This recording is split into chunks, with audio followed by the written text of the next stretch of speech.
সবাইকে। আশা করি সকলে সুস্থ এবং ভালো আছেন। ছোট একটি ভ্লগ দেখার জন্য আমন্ত্রণ জানাচ্ছি। সামারের বেশ কিছু ভ্লগ অলরেডি আপলোড করা হয়েছে। আজকের ভ্লগটা অনেক বেশি স্পেশাল। বাচ্চাদের নিয়ে ইতালির সি বিচে কাটানো একটি দিনের ভিডিও। বিচে কি কি করলাম, বাচ্চারা কিভাবে এনজয় করলো, এগুলো নিয়েই থাকছে আজকের ভ্লগটি। কিছুদিন খুব বেশি গরম যাচ্ছিল, আর গরমের মধ্যে সমুদ্রের পাড়টাই বেস্ট। অনেক বছর ধরে ইতালিতে থাকলেও এটাই ছিল আমার প্রথম সমুদ্রে যাওয়া। আগে যাইনি এমনটা না, আগেও গিয়েছি, কিন্তু খুব অল্প সময়, বিকেল দিকে একটু হাঁটাহাঁটি করতে।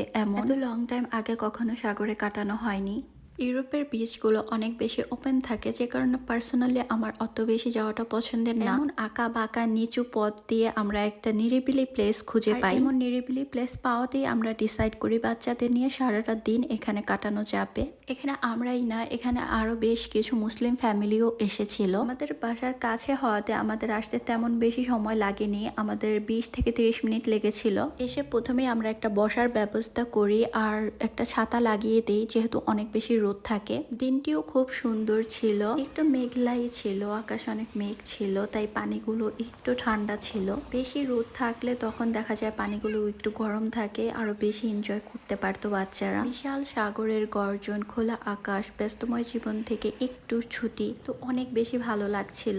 বাচ্চাদের জন্য এনাফ খেলনা নিয়ে এসেছিলাম, তো বালুতে বাচ্চারা ওগুলো দিয়ে অনেকক্ষণ খেলেছে। আর এখানে অনেক বোট যাচ্ছিল, হেলিকপ্টার ছিল, আর ট্রেনও যাচ্ছিল কিছুক্ষণ পর পর, যেগুলো ফারিক দেখে অনেক বেশি এনজয় করছিল। এখানে সাগরের পাশেই একটা রেল লাইন আছে, যেখান থেকে মনে হয় প্রতি 5 মিনিট পর পরই একটা করে ট্রেন যায়। আর পানিগুলো এত পরিষ্কার স্বচ্ছ ছিল যে দেখতেও খুব ভালো লাগছিল। বাচ্চারা পানিতেই নামতে চাচ্ছিল, ওদের তো ওপরে রাখতেই পারছিলাম না, বারবার পানিতে যাবে। আমি পানিতে নামিনি, কিন্তু একটু পা না ভিজে আর পারছিলাম না, খুব ভালো লাগছিল। আমি ভেবেছিলাম ফারিক ভয় পাবে, কিন্তু ফারিক যে এত বেশি এনজয় করবে এটা বুঝতে পারিনি। সে বারবার তার বাবাকে বলছিল তাকে পানিতে নিয়ে যেতে, তো তারা বেশ লং টাইম পানিতেই ছিল, অনেক গোসল করেছে।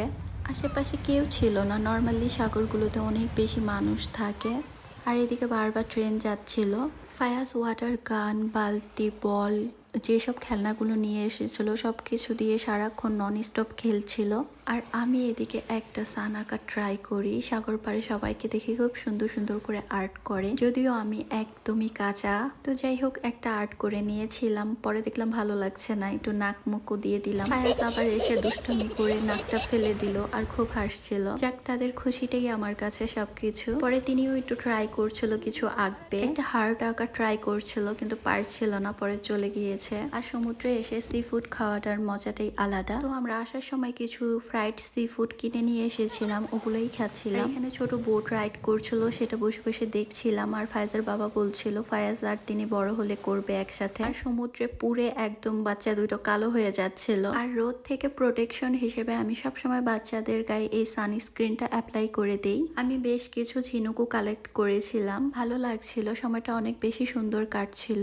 আর আমি অনেকগুলো ভিডিও ও ছবি তুলে নেই, যেগুলো আমি রিলস আকারেও অনেকগুলো আপলোড করেছি। আমাদের যেহেতু অনেক বাইরে যাওয়া পরে বাচ্চাদের সাথে সুন্দর দিন কাটানো পরে, যেগুলো একটু মেমোরি হিসেবে রেখে দেওয়া আর কি। নর্মাল সমুদ্রে একটু চেঞ্জিং এর ব্যবস্থা থাকে, গোসলের ব্যবস্থা থাকে, কিন্তু এটা যেহেতু লোকালয়ের বাইরে, এখানে ওই সুবিধাটা ছিল না। কিন্তু আমাদের বাসা যেহেতু কাছেই, যেতে 15 থেকে 20 মিনিটের মতো সময় লাগে। তো আমি বাসায় যে মাস্ট যেটা প্রথমেই করতে হবে, বাচ্চাদের ভালো করে শাওয়ার করিয়ে দিয়েছিলাম। আজকের ভিডিওটি এখানেই শেষ করছি, কথা হবে নেক্সট কোনো ভ্লগে। আল্লাহ হাফেজ।